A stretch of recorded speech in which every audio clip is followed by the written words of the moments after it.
Get your black ass out of our pool before I make you regret it. Officer Derek Malone doesn't ask questions.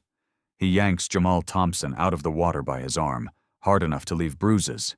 Jamal stumbles onto hot concrete, barefoot, disoriented. His $3,000 leather bag flies through the air. Malone catches it mid-flight and dumps everything onto the ground. Wallet splits open. Credit cards scatter. A phone cracks against pavement. This your pool? Malone grinds his boot into Jamal's driver's license, the one showing 57 Maplewood Lane, Oakwood Heights. Funny, I don't see trash like you live in here. Karen Whitaker watches, arms crossed, victorious. Jamal's hands curl into fists, then slowly open. His breathing steadies. His face transforms, cold, unreadable, dangerous. He smiles. That smile means something these cops will never forget. 2 more officers arrive. Ryan Kessler, younger, nervous energy radiating from every movement. Sergeant Marcus Hale, 20-year veteran with tired eyes that have seen this script play out too many times. Malone keeps his hand on Jamal's shoulder, grip tight, possessive, controlling. Sir, we received a complaint about trespassing. Jamal's voice comes out level, controlled. I live here, 57 Maplewood Lane, 6 months now. He's lying. Karen Whitaker steps forward. Designer tennis outfit. Pristine phone clutched like evidence. I'm HOA president. I know every resident. He is not one of them. Jamal turns to face her directly. Recognition flickers across his features. Miss Whitaker, we've been at 3 HOA meetings together. I sit 2 rows behind you. Her face flushes red. That's not March meeting. You discussed pool maintenance budgets, April landscaping contracts, May security gate repairs. Jamal's tone stays surgical, precise. I voted yes on all 3 proposals. Silence. Malone steps between them, breaking the moment. That doesn't prove you live here. Could have snuck into meetings. My identification is right there. Jamal points to the scattered contents of his wallet. Driver's license, property deed, HOA membership card. Kessler moves toward the items, hesitates. Derek, maybe we should just... I'll handle this. Malone picks up the driver's license, examines it like it might be counterfeit, holds it up to sunlight, turns it over. His disappointment is visible when everything checks out legitimate. Jamal watches him struggle with reality versus expectation. He's seen this cognitive dissonance before. The mental gymnastics people perform when their assumptions collide with facts.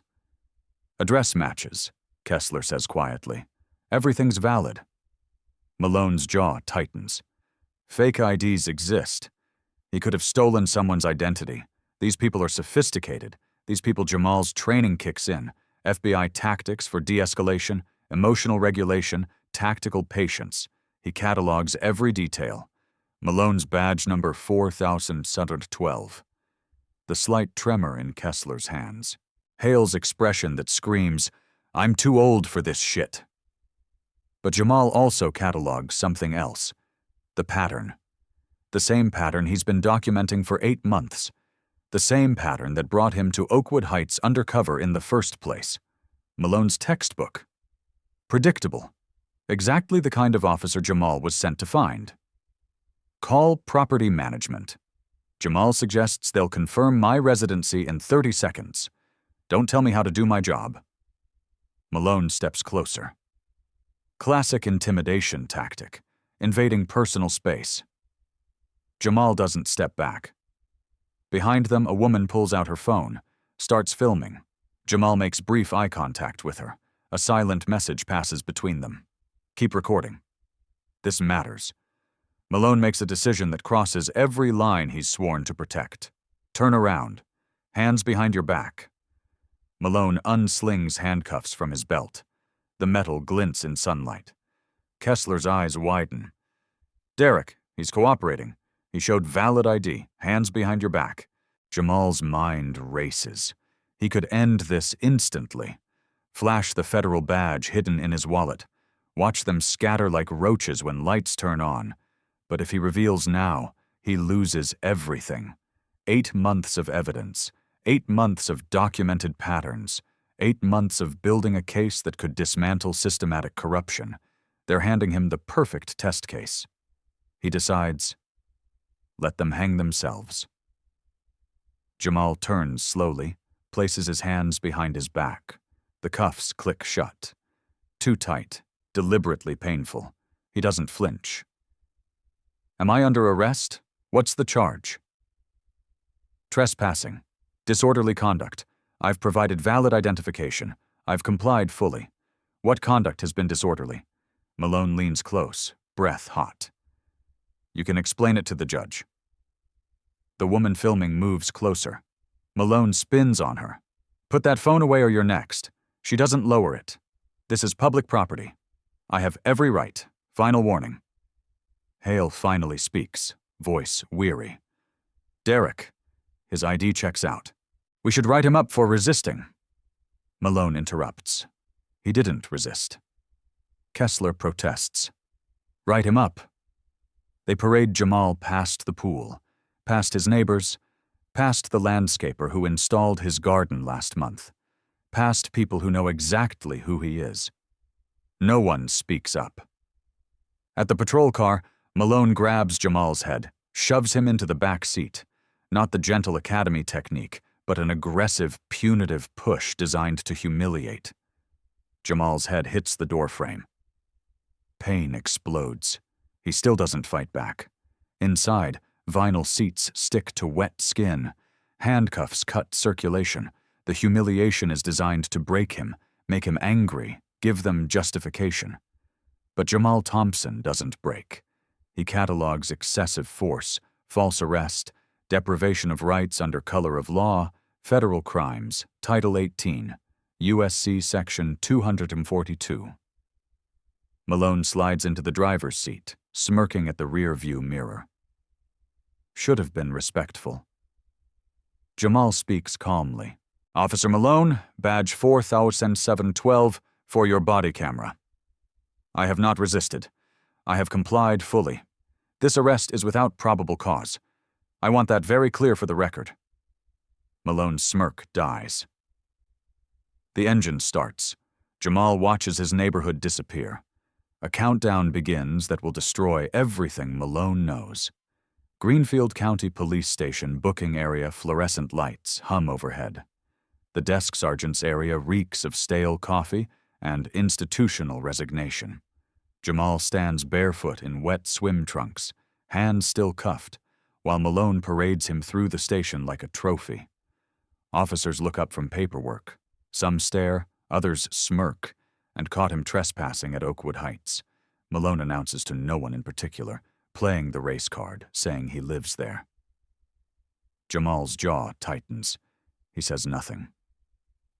Desk Sergeant Owen Pratt, no relation to the Marcus at the scene, barely glances up. Name, Jamal Thompson. Address, 57 Maplewood Lane, Oakwood Heights. Pratt pauses, finally looking at Malone. That's the gated community.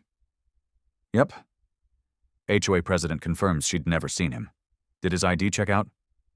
Malone hesitates. Yeah, but it could be fake. Pratt's expression shifts. 23 years on the force has taught him to smell political landmines. So, you arrested a resident for being at his own community pool. He looks suspicious.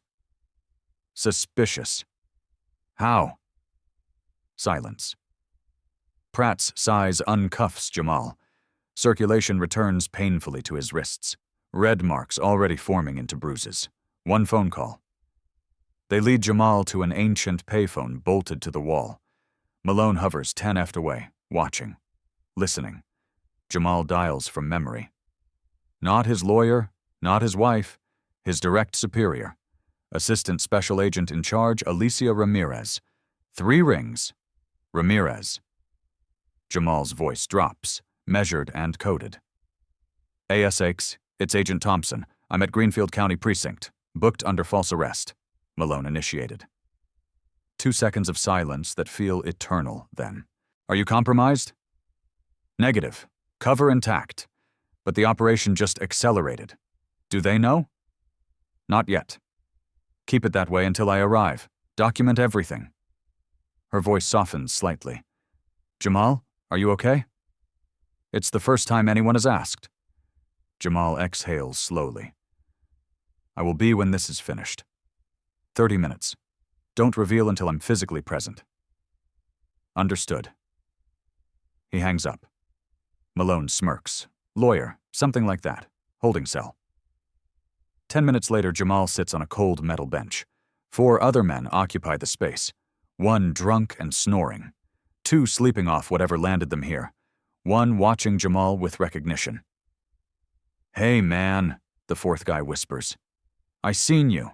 You're that tech dude from Oakwood, right? Big house on Maplewood.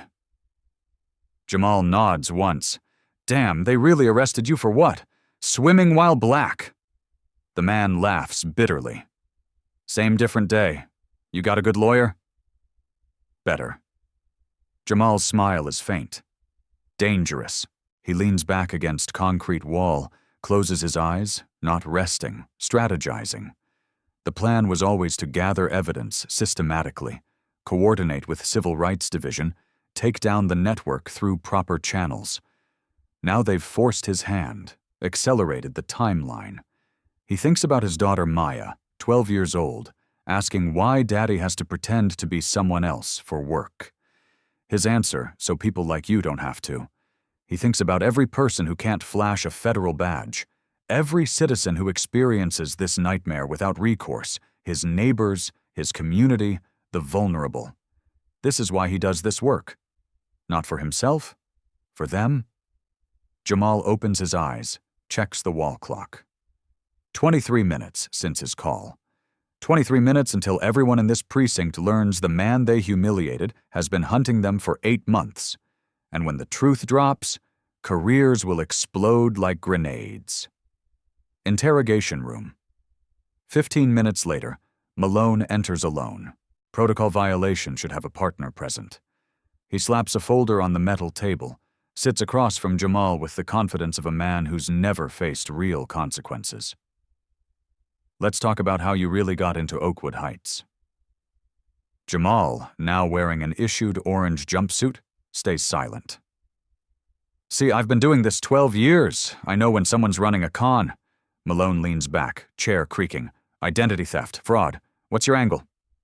I bought my house, 2.1 million cash last December. Malone laughs. Right. And where does a guy like you get that kind of money? A guy like you. Jamal's expression doesn't change. He's heard every variation of this conversation. But now he's documenting it. Every word, every implication, every assumption. Officer Malone. How many black residents live in Oakwood Heights? What's that got to do with humor me? Malone's jaw works. I don't keep track of demographics. 7 families out of 230 homes, 3%. I'm number 7. Jamal's tone stays surgical. You've worked this area 5 years. Ever been called to the pool for a white resident? Silence. Ever arrested a white homeowner for swimming in their own community? That's not ever handcuffed a white man based solely on an HOA president's suspicion. Malone stands abruptly, chair scraping concrete. You think you're smart, talking like a lawyer? Throwing around statistics doesn't change the fact you're sitting in that jumpsuit for now? What's that supposed to mean? Jamal looks directly at Malone. Through him, really, it means every action has consequences. Every choice creates ripples. Your choices today will define your tomorrow. Is that a threat? It's a fact. Malone's hand hovers near his radio, uncertainty flickering across his features. He's used to intimidation working, used to people breaking down, confessing, begging. Jamal does none of those things. The door opens. Pratt sticks his head in. Malone. Captain wants you now. Something in Pratt's tone sends alarm through Malone's expression. A frequency only cops recognize. The "you're in serious" frequency. Malone stares at Jamal, suspicion finally dawning. Who are you? Jamal smiles, says nothing. Malone exits quickly, leaving Jamal alone in the interrogation room. He looks up at the two-way mirror, knowing someone is watching from the other side. He checks the clock on the wall. 28 minutes since his phone call. 2 minutes until Aseki Ramirez arrives.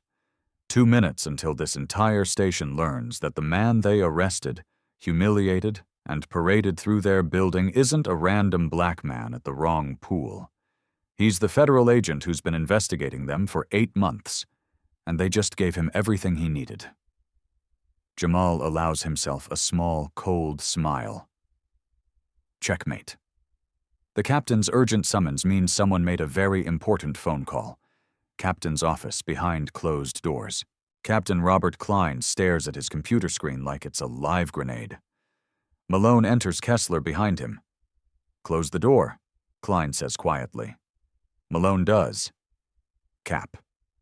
The guy from the pool is full of sit down. The tone stops Malone mid-sentence. Both officers sit. Klein spins his monitor around. In the last 15 minutes, I received 3 phone calls. First, the mayor's office. Second, county executive. Third, someone from the Department of Justice.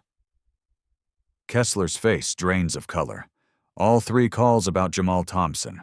Malone tries to maintain composure. Sir, we responded to a legitimate complaint. Shut up and listen. Klein pulls up records. Jamal Thompson, age 42, address confirmed. 57 Maplewood Lane, purchased December 2026 for $2.1 million paid in full. 0 criminal record, not even a parking ticket. The HOA president said she'd never, I don't care what a civilian said. Klein's voice rises. You arrested a man for living in his own neighborhood. Malone's confidence cracks. This isn't how it works. Usually the department circles wagons, protects their own. But Klein is sweating. Nervous. That's wrong. Klein continues, voice dropping. Do you know who Jamal Thompson is? Some tech consultant? That's his cover story. The word cover lands like a bomb. Thompson's employment record is flagged federal level. I can't access details without security clearance I don't have. Klein rubs his face. But whoever he is, he's connected high enough that the Deputy Attorney General's office is personally monitoring his arrest. Malone's stomach drops. Federal, like FBI. The system won't tell me. It just says classified employment federal jurisdiction. Klein stands paces. But I can tell you this. Normal citizens don't have the Deputy AG making phone calls within 20 minutes of booking. Kessler speaks for the first time, voice shaking.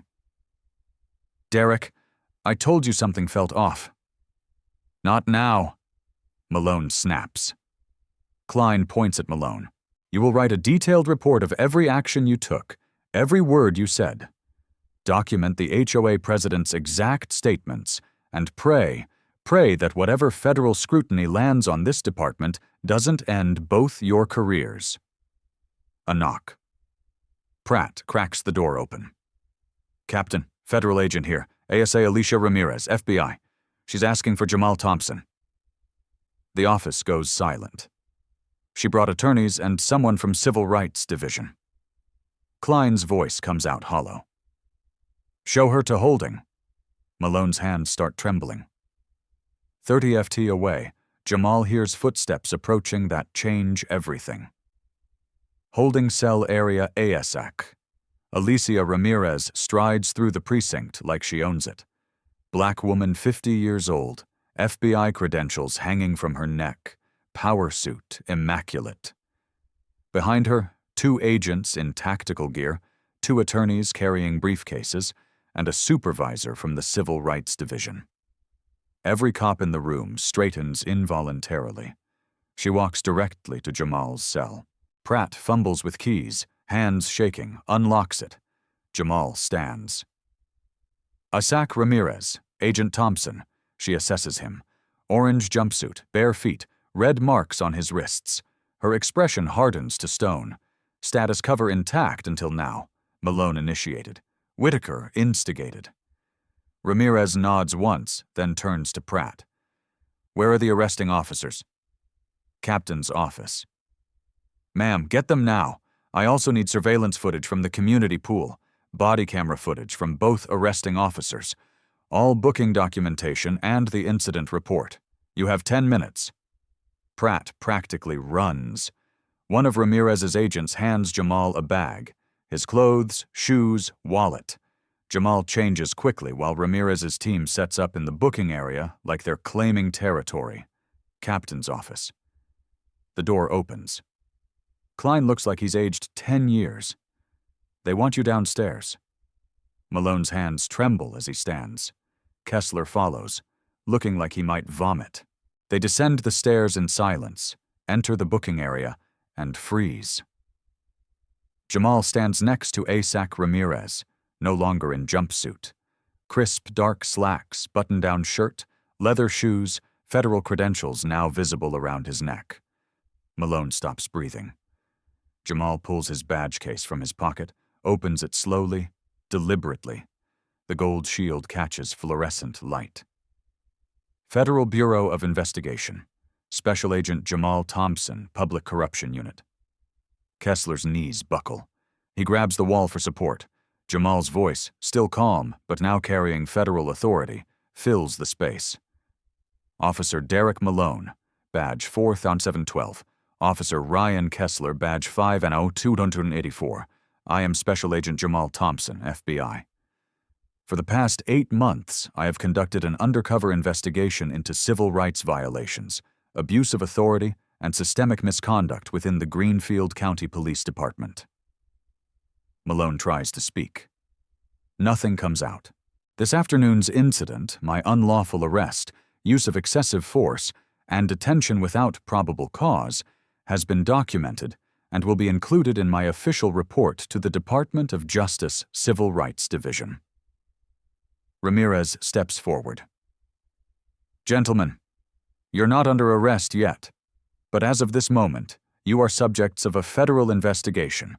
I strongly recommend you contact your union representative, but the badge is only the beginning of their nightmare. Conference room. 20 minutes later, Jamal sits at the head of the table, his table now. Ramirez, 2 civil rights attorneys, Captain Klein, shell-shocked, and the county executive hastily summoned fill the remaining seats. Jamal opens his laptop projects onto the screen. For 8 months, I've lived as Jamal Thompson, tech consultant. My actual assignment, investigate patterns of discriminatory policing, excessive force, and civil rights violations in this jurisdiction. He clicks. Photos of Malone appear at traffic stops, at the precinct, at community events. Officer Derek Malone, 15 years service, 13 documented complaints, all buried or dismissed by internal affairs. 8 involved racial profiling, 3 involved excessive force, 0 resulted in discipline. Klein's face turns gray. He's watching his department get autopsied in real time. Jamal clicks again. Timeline appears. April 2026, Malone stops 3 black teenagers walking home from school. Claims suspicious behavior. No charges. May 2026, Malone arrests a black nurse leaving night shift. Claims she matched a description. Charges dropped. June 2026, Malone conducts illegal vehicle search on a black attorney. Evidence suppressed. Outside the conference room, Kessler sits alone in the hallway, spiraling. His career just ended. His pension gone, his wife, his kids, his mortgage. How does he explain this? And Jamal's words echo. I told you something felt off. He knew on some level. He always knew. Inside the conference room, Jamal continues. Body camera footage obtained via federal subpoena. He plays a montage. Malone escalating a traffic stop unnecessarily. Malone planting evidence during a search. Malone falsifying reports. The civil rights attorney leans forward. Agent Thompson, how did you become today's target? Karen Whitaker, HOA president. I've attended 3 meetings in 6 months. She never acknowledged my presence. Today she sees me at the pool, my community, and immediately calls 911. Another slide. Whitaker's profile. 14 police calls in 2 years. 11 involve people of color. 0 resulted in actual crimes. She weaponizes law enforcement to enforce personal bias, Ramirez interjects. Malone could have de-escalated. He chose escalation. Worse, he arrested Agent Thompson knowing the ID was legitimate. That's federal criminal conduct. The county executive realizes the implications. Agent Thompson, what does the Bureau intend? I'm recommending a consent decree, federal oversight of this department, independent review board, body camera policies with actual teeth, and a complete audit of every arrest Malone made in 5 years. Klein opens his mouth. Jamal cuts him off. Your assurances mean nothing. Captain Malone had 13 complaints. He's still on patrol. That ends today, and the evidence Jamal collected will burn everything to ash.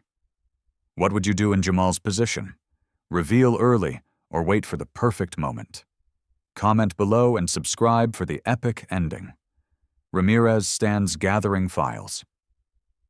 As of this moment, Officer Malone is suspended pending federal investigation. Officer Kessler is suspended pending investigation. Karen Whitaker will be interviewed regarding her pattern of false reports. This department is officially under FBI scrutiny. She pauses at the door. Agent Thompson will remain in his residence as both resident and federal witness. Any retaliation against him will be considered felony obstruction of justice, Jamal adds quietly. I'll be at the pool tomorrow. My pool swimming like every other resident. The room empties slowly. Everyone stunned. Ramirez and Jamal stand alone. She touches his shoulder. You okay? He exhales. 8 months of tension releasing. I will be. What you did today, letting them arrest you, building the perfect case, that took guts or stupidity? No. She smiles. Faith that the system can still work sometimes. Jamal's home. That evening, his wife, Dr. Elena Thompson, waits in scrubs from her hospital shift. Pride and fury wore across her face. 8 months, you pretended. Today I watched my husband get arrested on a neighbor's Instagram story. Jamal sits heavily. I couldn't tell you. Operational security. I know the rules. Her voice cracks, but Maya saw it. She's 12. She watched her father handcuffed and humiliated. Do you know what that does to a child? Jamal's composure breaks. That's why I had to do this. So when she's 20, 30, 40, maybe she won't watch her own kids go through it. Elena traces the bruises on his wrists. Promise me something. Next time you go undercover, remember you're not just an agent. You're a father and husband. We need you alive, not heroic, I promise. Upstairs, Maya's door opens. She descends slowly. Daddy, if you didn't have your badge, her voice trembles, would you still be in jail? The question breaks him because the answer is probably yes instead. That's why I do this job, sweetheart. So people without badges don't have to be scared. So rules apply equally even to police. Did you arrest the bad cop? Not yet, but I will. She hugs him tight. Good. He was mean to you. Oakwood Heights emergency HOA meeting 3 days later. 200 residents pack the community center. The room divides like a fault line. A white resident stands. This is blown out of proportion. Karen made a mistake. Jamal interrupts calmly. Sir, this wasn't a mistake. It was a pattern. I was number 11. 11 times she called police on people of color. White residents, 0 calls. An elderly black woman rises, voice shaking. I've lived here 15 years. Security stopped me 5 times asking if I belong here. My white neighbors never. We stayed quiet because what choice did we have? Now someone with power speaks. Thank God. The HOA board votes. Karen Whitaker removed. New non-discrimination policy. Mandatory dialogue sessions. 3 new board members elected. All people of color. 1 white resident approaches Jamal. After I'm ashamed I didn't notice. What can I do? Notice from now on. Speak up. Use your voice because not everyone has a federal badge. FBI field office. 1 week later, Jamal reviews his investigation with Ramirez and the civil rights supervisor.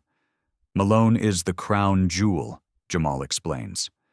But he's not alone. 4 other officers show similar patterns. 2 supervisors buried complaints. The entire internal affairs process is designed to protect, not investigate. The supervisor nods. We're pursuing a consent decree. Federal oversight minimum 5 years. It's not enough. Jamal says it's a start. Ramirez pulls up new files. Your work here is done, but we have 3 other departments showing similar patterns. Detroit, Denver, Miami. We're forming a task force national scope. You'd lead it. Jamal thinks of Elena's words. You're not just an agent, you're a father. But he also thinks of every person who can't flash a badge, every citizen experiencing this without recourse. I'm in, he says. But I need one thing. Name it. Malone's trial. I want to testify. I want to look him in the eye when justice gets served. Ramirez smiles. Wouldn't have it any other way. That night, the pool Jamal floats in the same water where this started. But it feels different now. Lighter. A neighbor waves. Another joins him swimming. A third asks about his day. Small victories, invisible progress, but progress nonetheless. He thinks about the people he'll never meet. The ones who won't be pulled over unjustly because an officer watched training video. The ones who won't be arrested because a department implemented reforms. The ones who will swim in their own pools without fear. That's the real work. Invisible victories. Moments that don't happen because systems changed. Malone's reckoning is coming, and it will be biblical. Week 1. Media firestorm. Local news breaks the story at 6 p.m. FBI agent arrested while swimming in his own community. Federal investigation launched. Within 24 hours, it's national. Jamal's phone explodes. CNN wants an interview. Washington Post assigns their top team. Civil rights organizations issue statements. Social media erupts. Hashtags trend worldwide. Gert swimming while black took Fort federal badge, short of justice for Jamal. Former colleagues reach out. High school friends send messages. This happened to me too. Thank you. Each message represents a wound someone carried silently for years. Jamal makes a calculated decision. 1 interview, 60 minutes. Primetime Sunday. Correspondent. Agent Thompson. What did you feel when Officer Malone handcuffed you? Jamal? Familiar? I've been black in America for 42 years. I've been stopped before, followed in stores, watched by security. This wasn't shocking. It was just another Tuesday. The difference this time was I had power to do something about it. Correspondent. Why didn't you reveal your identity immediately, Jamal? Because my experience is what millions face daily. They don't have badges to flash. They endure it, survive it, try to explain to their children why police treated them like criminals. I needed to document that complete reality, and now we're using it to change the system. The interview generates 14 million views in 48 hours. Karen Whitaker. The Instigator's Reckoning. Whitaker hires a crisis PR firm within 6 hours. $20,000 utterly wasted. Her social media gets bombarded. Death threats arrive. She deactivates everything within 36 hours. Jamal issues a statement condemning threats. We fight injustice with accountability, not violence. The FBI summons her for interview. 2 agents, 1 attorney, cameras recording. Agent Morris. Miss Whitaker, you stated Agent Thompson didn't belong. What specifically made you believe that? Whitaker. I'd never seen him before. Agent Morris. He attended 3 HOA meetings, sat 2 rows behind you, participated in discussions, voted on proposals you led, yet you claimed never seeing him. Explain that. Silence. Agent Morris. How many white residents have you called 911 on in 2 years? Whitaker. I don't keep track. Agent Morris. 0. We've documented 14 calls you made. 11 involve people of color. 0 resulted in actual crimes. Explain that pattern. Whitaker. I was keeping the community safe. Agent Morris. safe from homeowners using their own pool. She has no answer that won't incriminate her. The HOA board convenes emergency session. Vote to remove Whitaker is unanimous. 3 board members resign, claiming ignorance, but Jamal's investigation uncovered their emails discussing property values and neighborhood character. Coded language documented for prosecutors. The lawsuit. Jamal doesn't need the money. He files anyway. Symbolic, necessary. $10 million against Greenfield County Police Department, Malone, Kessler, and Whitaker. Allegations: false arrest, civil rights violations, assault, battery, intentional infliction of emotional distress. The county's insurance carrier reviews evidence, body camera footage, Jamal's credentials, Malone's 13 complaints over 5 years, Whitaker's 911 history. They calculate coldly. Settlement within 10 days, $4.2 million. Jamal holds press conference on courthouse steps. This was never about personal enrichment. It's about consequences for abuse of authority. He donates every penny, half to NAACP Legal Defense Fund, half to Innocence Project. Money can't undo humiliation, Jamal tells cameras, but it can fund legal representation for people who can't afford it. It can support organizations fighting wrongful convictions. It can drive systemic reform. That's the real victory. Officer Ryan Kessler, the enabler's choice. Kessler requests FBI meeting within 1 week. He arrives with a public defender. Union-refused private counsel. He offers complete cooperation. His testimony makes prosecutors smile. Malone pressured him repeatedly to falsify reports. Malone joked constantly about cleaning up neighborhoods and taking out trash. Everyone understood the racist coding. Most damning, Malone kept a notebook listing problem residents with addresses, vehicle descriptions, movement patterns. Kessler hands over the notebook. Every page represents civil rights violations. The deal comes immediately. Cooperation, testimony, resignation, permanent policing ban, no federal charges. Kessler accepts. Career over at 32. Prison avoided. His resignation letter leaks. I was trained to enforce the law. Instead, I became complicit in breaking it. I failed Jamal Thompson. I failed every citizen who trusted me. I have no excuse. Kessler's wife, Sarah, reads it, tears streaming. Mortgage due in 2 weeks. No income, depleting savings. She's angry, hurt, betrayed. But underneath, he finally chose justice over comfort, not redemption, barely penance. But maybe over years it becomes more. Department of Justice Systemic Intervention. The Civil Rights Division audits the entire department. 100 federal agents descend, examining every arrest, complaint, promotion over 5 years. Findings devastate credibility. 128 complaints dismissed without investigation. 89% of force incidents involve people of color.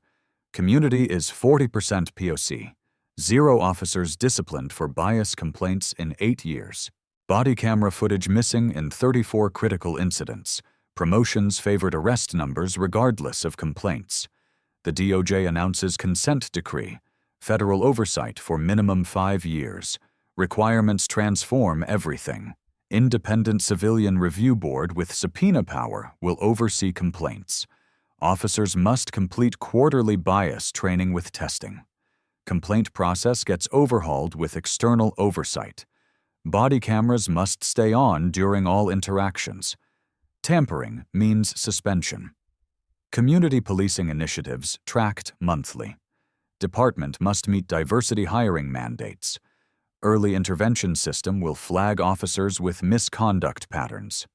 Monthly public reports must detail stops and arrests by demographics. Captain Klein retires officially for family. Actually forced out. 4 supervisors demoted to patrol. 2 transferred to desk jobs with 0 public contact. Internal affairs disbanded. Rebuilt with civilian oversight. Financial consequences. Malone suspended without pay. Faces 10 years federal prison. Wife files for divorce. House enters foreclosure. His face becomes synonymous with racist policing.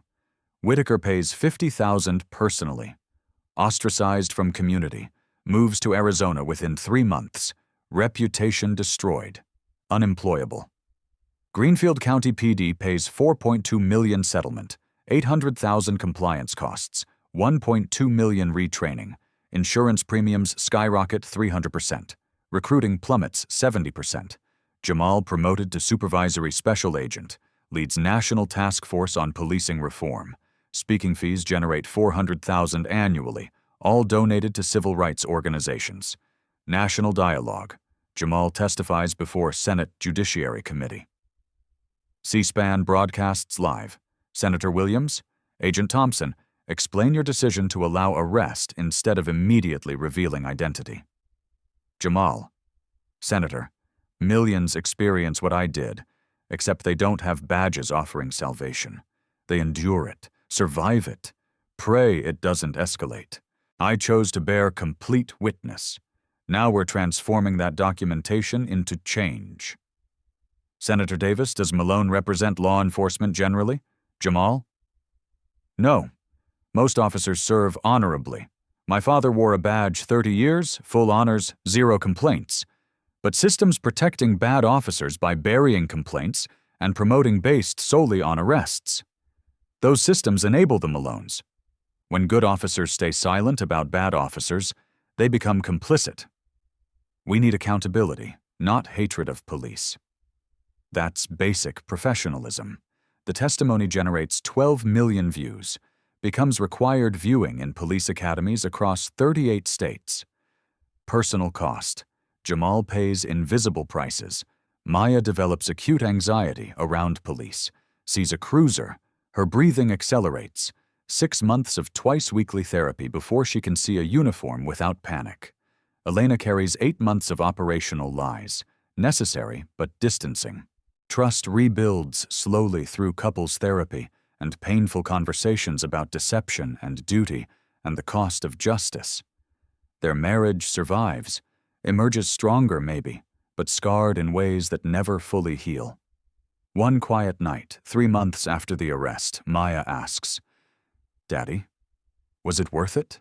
All the bad stuff that happened to us?" Jamal thinks carefully before answering. "Sweetheart, sometimes doing the right thing costs us something. Sometimes it costs us a lot. But if we only do what's comfortable, what's easy, nothing ever changes.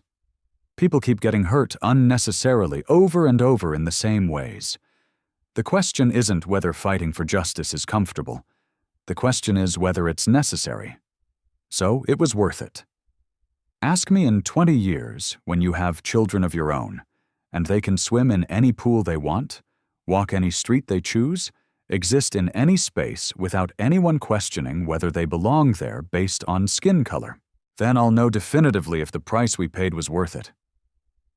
She hugs him tight, fierce, and protective.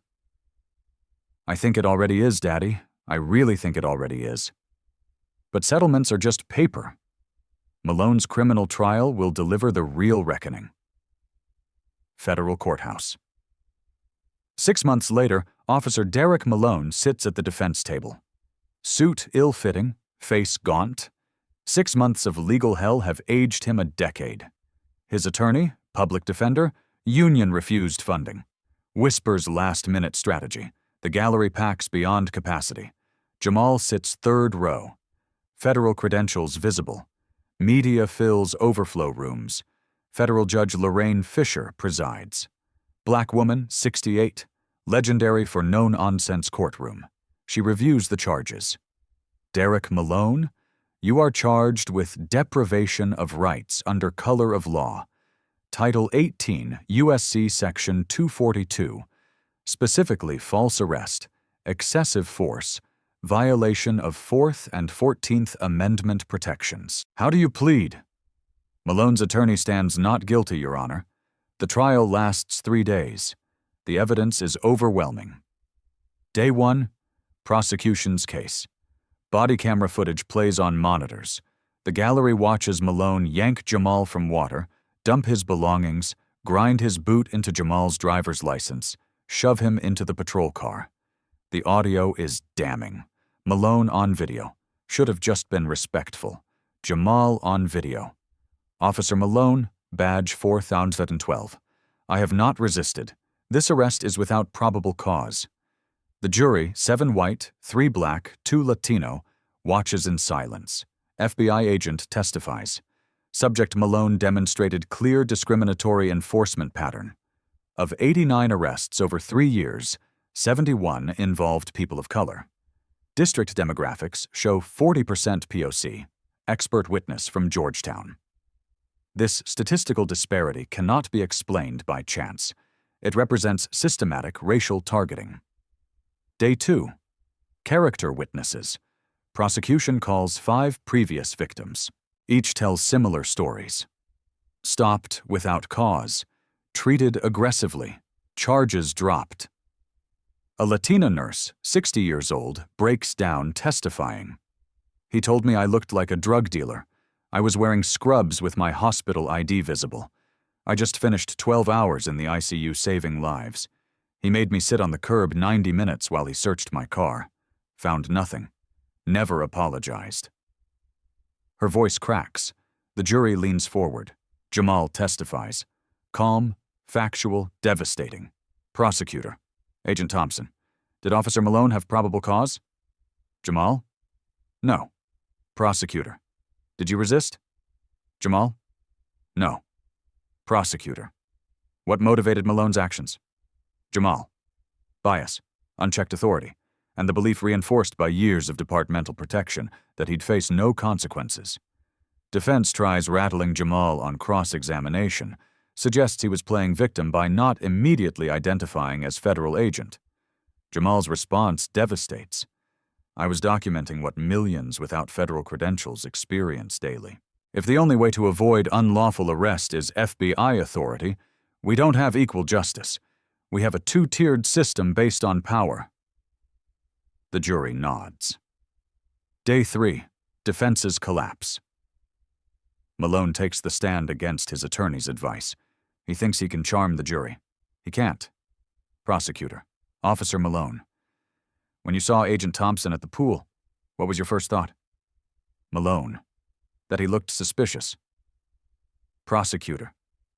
What specifically was suspicious?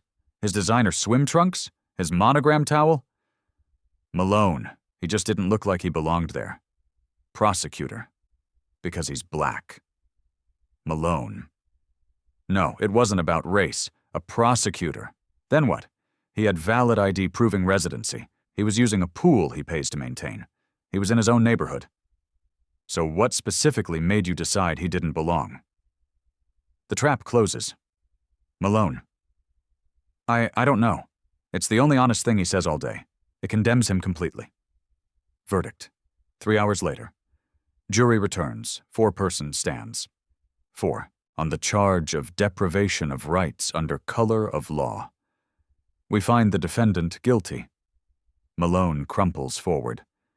His mother in the gallery sobs loudly. Sentencing. 2 weeks later, Judge Fisher removes her glasses, addresses Malone directly. Mr. Malone, you were given a badge and a gun. You were entrusted with extraordinary authority over citizens' lives. You were sworn to protect and serve without prejudice. Instead, you weaponized that authority against the very people you were supposed to protect. Your actions didn't just harm Agent Thompson. They undermined public trust in every honorable officer doing this job with integrity. She pauses. This court sentences you to 8 years in federal prison, followed by 3 years supervised release. You are permanently barred from law enforcement employment. You will participate in racial bias counseling as condition of release. Malone is let out in handcuffs, the same handcuffs he put on Jamal 6 months ago.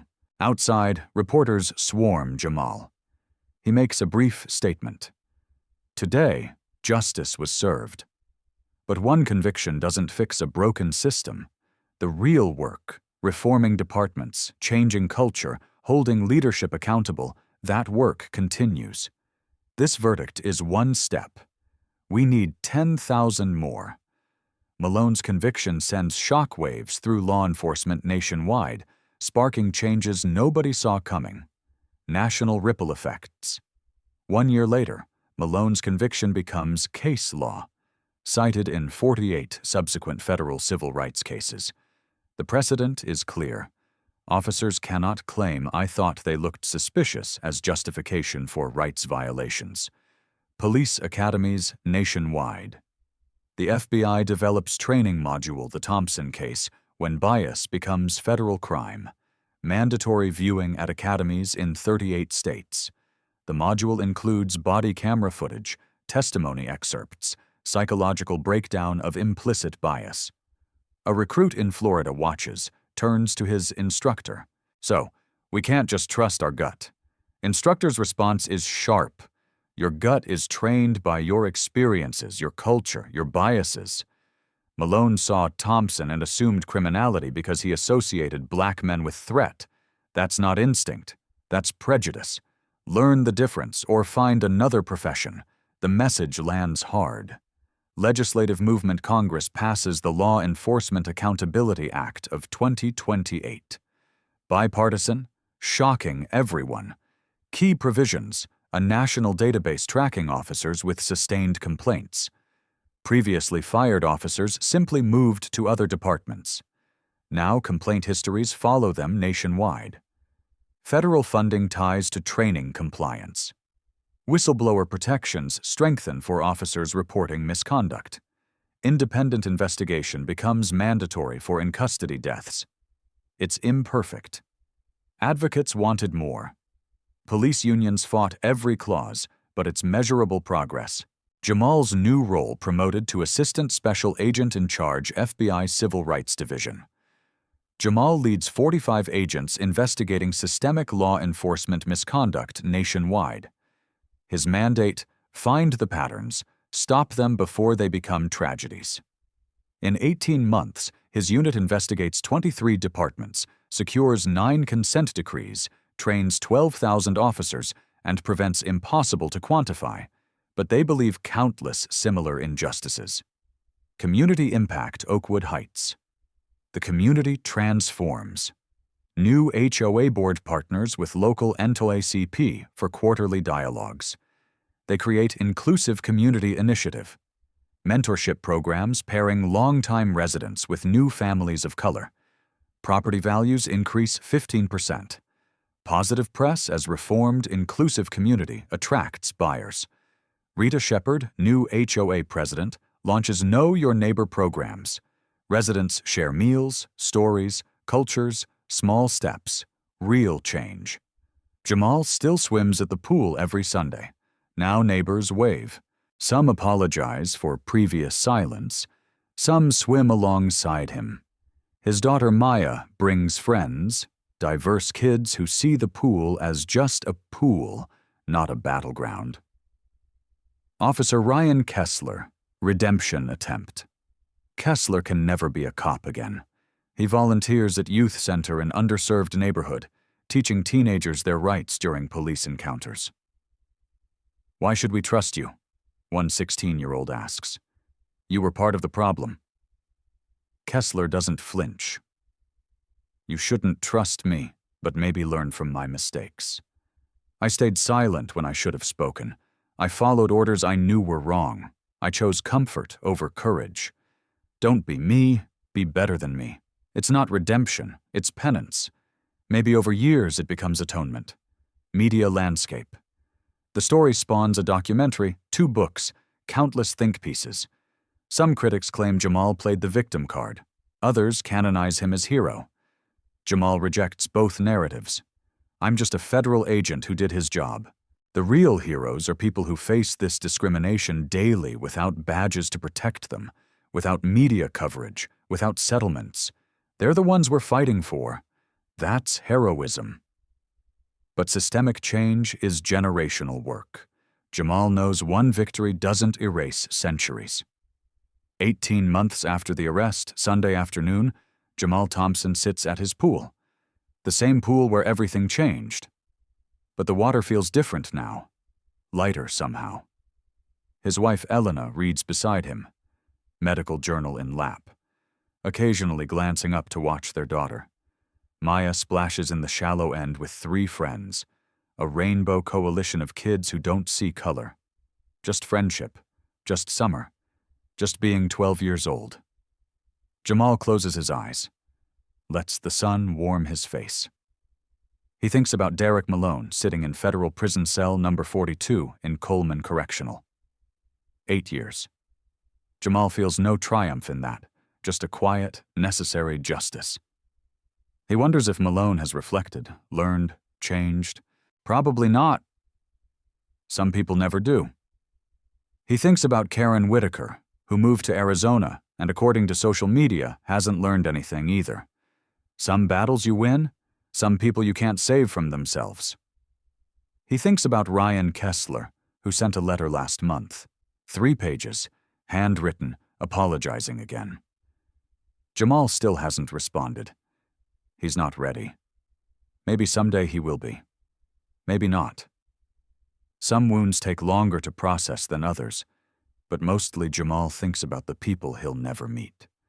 The ones who won't be pulled over unjustly because an officer watched the training video and paused before acting on bias.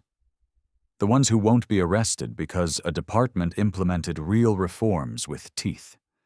The ones who will swim in their own pools, walk their own streets, exist in their own spaces without fear. That's the real work. Invisible victories. Moments that don't happen because systems changed. Elena looks up from her journal. You're brooding, reflecting. Same thing with you. She smiles. But it's your heroic, brooding face, so I'll allow it. I'm not a hero, Jamal. She sets the journal aside. You let yourself be arrested to build a case that changed law enforcement policy nationwide. That's pretty hero-adjacent. I was just doing my job. Your job could have been desk work. You chose to live undercover for 8 months to endure humiliation, to risk everything, because you believe systems can be better. That's heroism, whether you call it that or not. Maya cannonballs into the pool, splashing them both. They laugh. Normal family moment. Hard one. And precious. Mr. Whitman, elderly white neighbor and original resident, walks past. Jamal, water looks perfect today. It is. Want to join? Maybe later. Hey, my grandson's visiting next month. Thinking about law enforcement. Could he talk with you? Jamal hesitates. His instinct is privacy. Low profile. But then he thinks about all the officers who need better role models, better training, better understanding of what the badge means. Sure. Have him call me. Mr. Whitman waves gratitude, continues his walk. Elena squeezes Jamal's hand. You're making a difference, one person at a time. It's slow, all real changes. Jamal's mind drifts to his internal monologue, the one he carries constantly now. I carry a badge openly now, proudly. But I remember what it felt like to not have that protection. To be judged by skin before character, to be seen as threat instead of neighbor. That's the burden millions carry every day. They don't have federal authority, they don't have headlines, they have resilience, dignity, and hope that maybe the world will change. So I'll keep doing this work, not for glory, not for recognition, but because every person deserves to swim in their own pool without fear. Every person deserves to walk their own neighborhood without suspicion. Every person deserves justice. That's not radical. It's just right. Jamal stands, walks to the pool edge, takes a breath, dives in. Clean arc, barely a splash. Underwater, everything is quiet, peaceful, the chaos of the world muted by crystal blue water. When he surfaces, his daughter is laughing, his wife is smiling, and the sun is setting over a community slowly learning to be better. It's not perfect, but it's progress. And sometimes progress is enough. If Jamal Thompson's story moved you, you're not alone. Every day, people face bias, assumptions, and injustice without federal badges to protect them. But change isn't just about one man's victory. It's about all of us choosing to see differently, speak up boldly, and demand better. Should officers who abuse their power face permanent consequences? Drop your thoughts in the comments. And if you believe in accountability, hit that subscribe button so you never miss stories where justice wins. Sometimes the most powerful revolutions don't come with noise, just one person standing their ground. At Beat Stories, we highlight those moments that shift the balance. If this story moved you, hit subscribe because every week we bring real stories that shake the system.